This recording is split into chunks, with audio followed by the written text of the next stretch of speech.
sensations really are, they have a location in the body, like what is happening in the body. We could also, for mood, we could also use emotions, what emotions are present.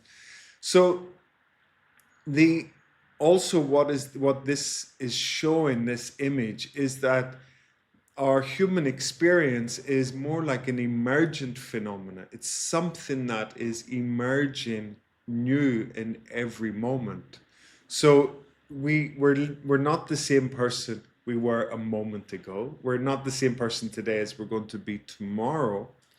And if we can work at the underlying substrate of our experience, our moods, sensory processes, thought process, and behaviors, if we work on those, if we work on transforming those, then a new me emerges in each moment. And that new me, that new version of myself, doesn't need to be sort of impulsively moving towards old addictive patterns and behaviors.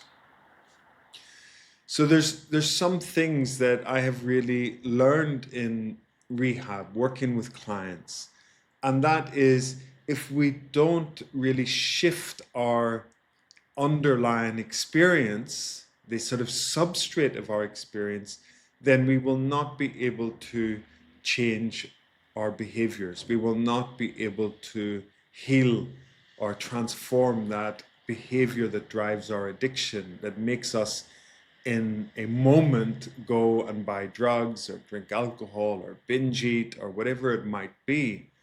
That we have to be working in a disciplined way at transforming the underlying substrate, to transforming the mood, the thought, the behavior, the physical reaction.